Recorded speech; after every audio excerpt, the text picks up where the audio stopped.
romantically. Oh, it's the truth. Me and you, we feel and do differently. But now I think it's time I walk across these lines. You don't look like me, don't act like me, don't even think a thought like me. But you matter to me, definitely. It don't matter, cause you matter. Kindness fits everybody. Everybody wants kindness. Kindness serves everybody. Everybody needs kindness. Kindness fits everybody. Everybody wants kindness. Kindness serves everybody. Everybody needs kindness. Why do we always run and hide? Pick our sides. Say we tried. Irrationally, we scream and shout. Get it out. We keep our doubts indefinitely. But now I think it's time we walk across these lines. You don't look like me, don't act like me, don't even think a thought like me. But you matter to me, definitely. It don't matter, cause you matter. Kindness fits everybody. Everybody wants kindness. Kindness serves everybody. Everybody needs kindness. Kindness fits everybody. Everybody wants kindness. Kindness serves everybody. Everybody needs kindness. The world we want won't happen in our blindness. No, I'll do my part and meet you here with kindness. 2, 3, 4. You don't look like me, don't act like me, don't even think a thought like me. But you matter to me, definitely. It don't matter, cause you matter. Kindness fits everybody. Everybody wants kindness. Kindness serves everybody.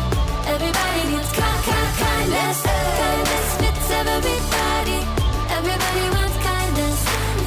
Kindness serves everybody. Everybody needs kindness.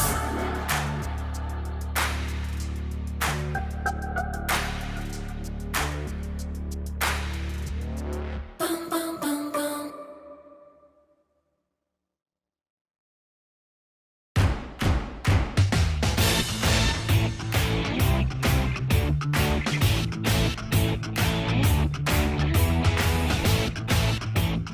What's up, people? I am Haley, and I hope you came to cheer today because I am and always have been a super fan!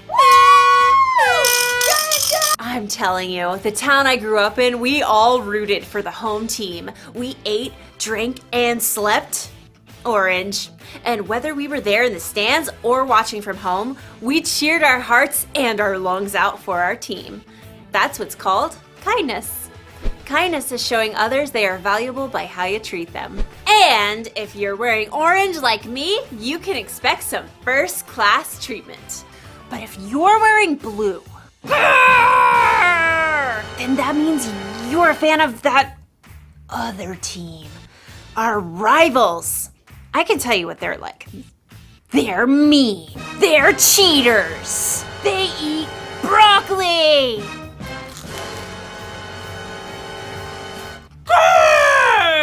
They're pretty scary. I've actually never met one in person, but that's what I've heard. I am not a fan. Not a fan. You know, if I saw someone on that blue team lying on the side of the road, you know what I'd do? I'm actually not sure what I would do. I'm not sure. But today's Bible story will help us know what we should do. Broccoli!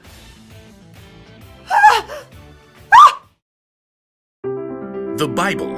It's 66 books of history, stories, letters, and poetry that fit together to form God's one big story. The epic adventure of how He created us and loves us so much that He made a way to rescue us. As we travel through the Bible, from Genesis to Revelation, we discover people who met God and found their lives changed forever.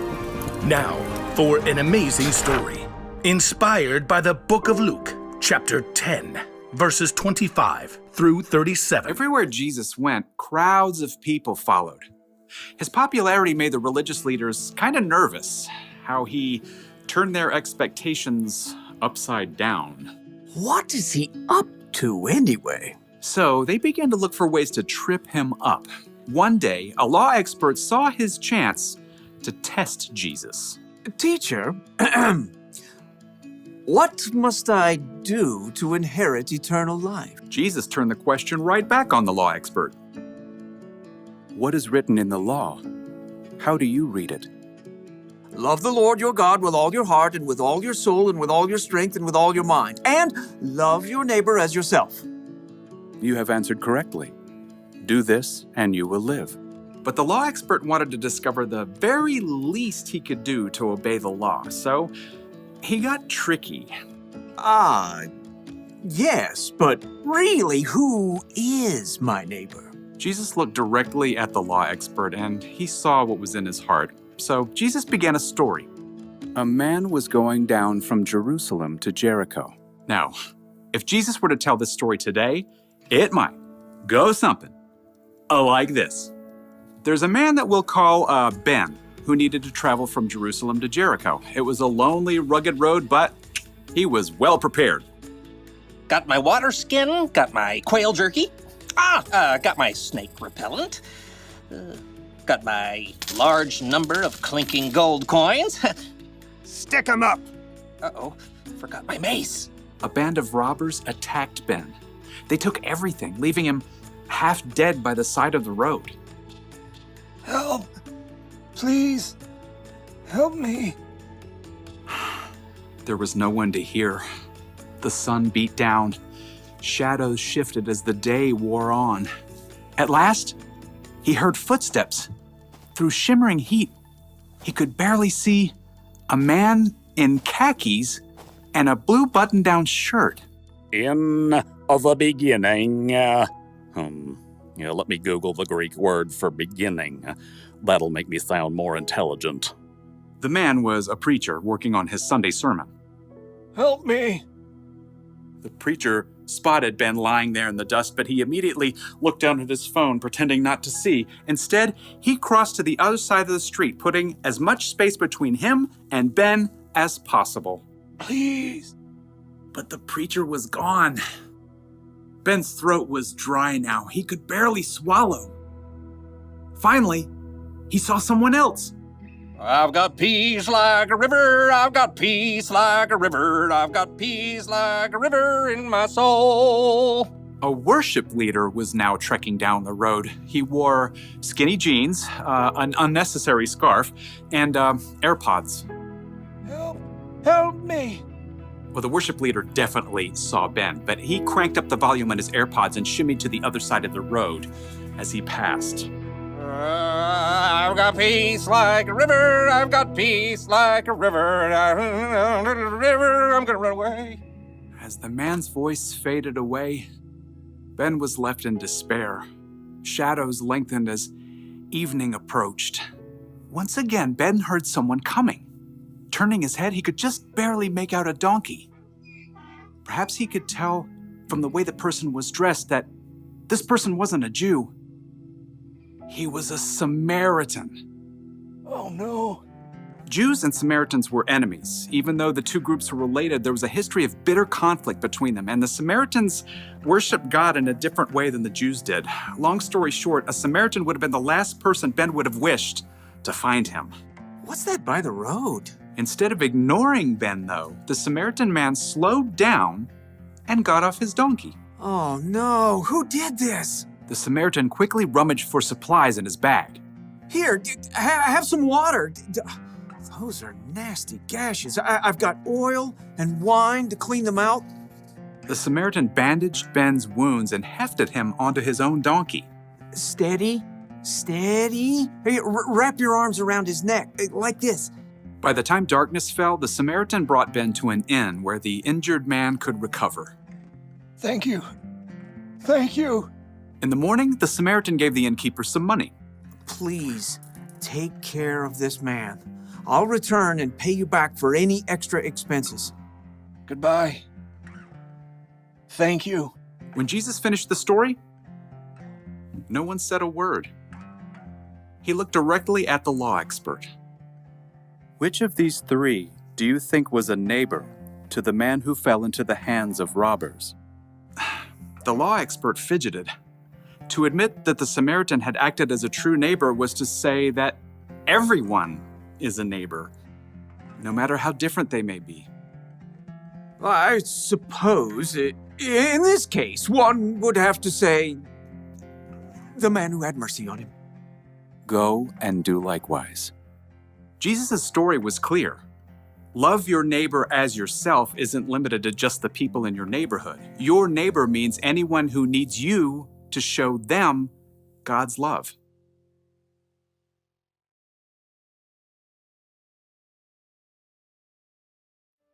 So Jesus said to love your neighbor as you love yourself. And who is your neighbor?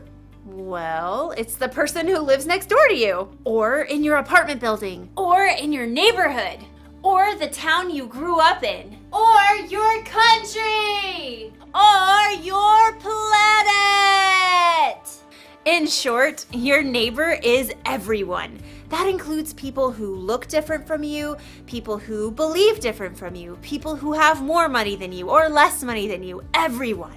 Jesus said we should go and be kind to all of those people. It kind of makes me think of the fans of that blue team. If I'm supposed to be kind to everyone, that includes them. But how? How can I be kind to someone who's so different? Maybe I could try putting myself in their shoes.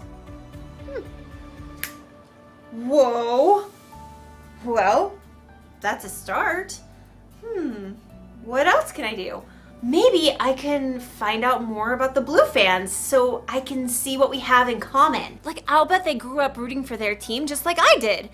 I'll bet they cheered their hearts and their lungs out. And I bet they ate, drank, and slept blue too. Maybe we're more alike than we think. Or maybe we're just different, and that's okay. In fact, it's incredible to know that there are billions of people with all kinds of differences all over the world. So here's the one thing for us to remember today. Be kind to people who are different from you. Don't just think about what you'd want or need. Put yourself in their jerseys and think about what they'd want or need. It really is possible to be kind to everyone. You know, I hate to admit it, but I look good in this color. And another thing, broccoli? It's really not that bad. Bye, superfans!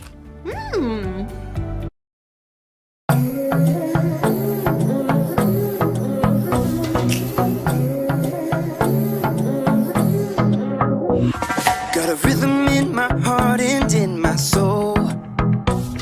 Got a reason for this joy I can't control.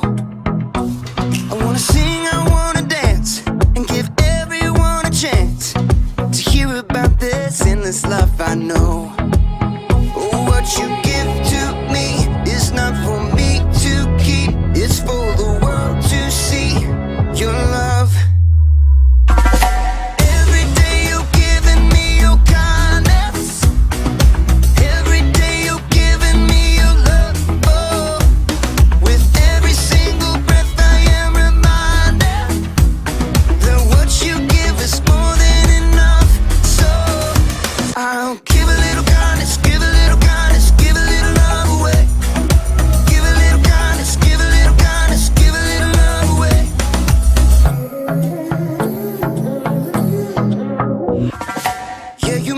Shine, you make me glow. You pick me up when I am feeling low. I wanna sing, I wanna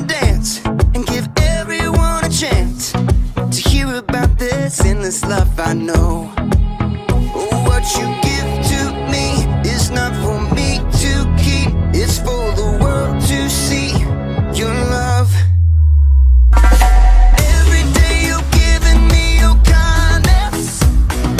Every day you're giving me your love. Oh, with every single breath I am reminded that what you give is more than enough.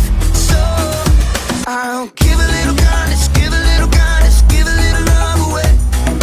Give a little kindness, give a little kindness, give a little love away. Can't keep it to myself, gotta share it with someone else. Your kindness overwhelms